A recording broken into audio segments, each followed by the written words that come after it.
votre rendez-vous décryptage et analyse, la deuxième session de votre édition d'information, cher Jagophile. On parle de législative 2025. L'UDB, pierre après pierre, consolide son premier empire politique.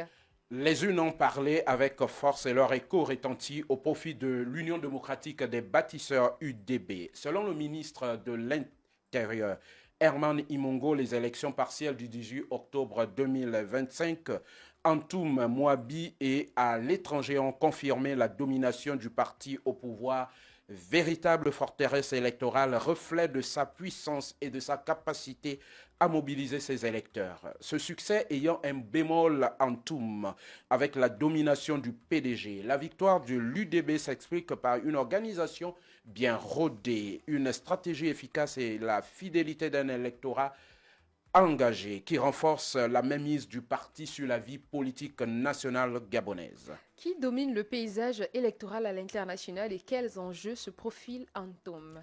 À l'international, Ngonga Ella Rostan Michael s'impose avec 85,88% des suffrages, laissant Vono Cyriel du CLR à 14,12%.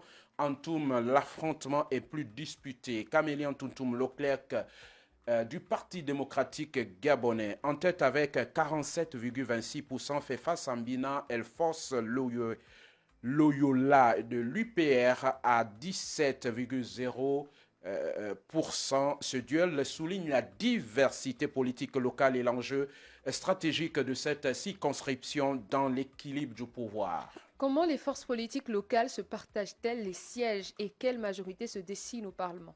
Le PDG conserve 9 élus tandis que l'UDB décroche 7. Avec 103 députés sur 145, le parti de Brice Clotaire Oligingema est construit pierre après pierre. Une majorité stable et durable capable de peser dans les grandes orientations législatives et de maintenir son influence dominante sur l'agenda politique national. Gabon, le compte à rebours pour refermer la parenthèse militaire.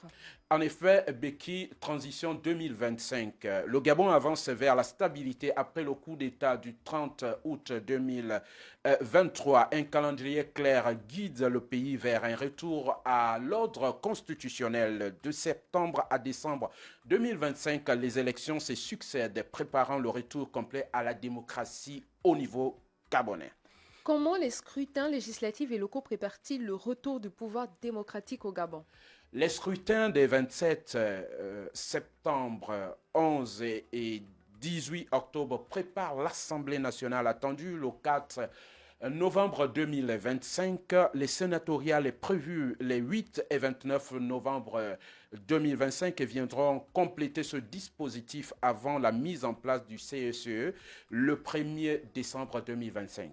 En quoi l'installation du Sénat le 15 décembre symbolise-t-elle la fin de la transition et l'émergence d'un régime bicaméral complet? Le 15 décembre 2025, l'installation du Sénat marquera la fin de la transition en République gabonaise. Ce moment symbolise le rétablissement des institutions et l'entrée dans une nouvelle ère démocratique.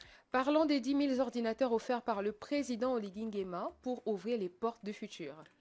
Le 18 octobre, au Palais des Sports de Petit Paris, dans la capitale gabonaise Libreville, le président Brice Clotaire Oligui Nguema a remis 10 000 ordinateurs aux étudiants, lançant le programme Un étudiant, un ordinateur. Claire Onella, étudiante, y voit une grande fenêtre d'opportunité. Comment un simple ordinateur peut-il devenir un phare dans la brume des difficultés académiques et guider chaque étudiant vers la réussite? Pour Alexis Bourobou, étudiant, c'est un accès facilité au logiciel. Pour les créateurs de contenu comme Diel Dizambé, c'est une rampe vers la réussite professionnelle. Et en quoi ces outils numériques peuvent-ils se transformer en véritable passerelle vers l'avenir et l'émancipation de toute une génération? Beki, le président, les décrit comme des passerelles vers l'avenir. Le programme Un étudiant, un ordinateur sera étendu sur tout le territoire, stimulant le développement numérique national en République gabonaise. Merci Roland. Et voilà, cher Jacophile, c'est tout pour cette édition d'information, pour cette matinale. On revient juste après cette pause musicale. Jaco FM 98.3.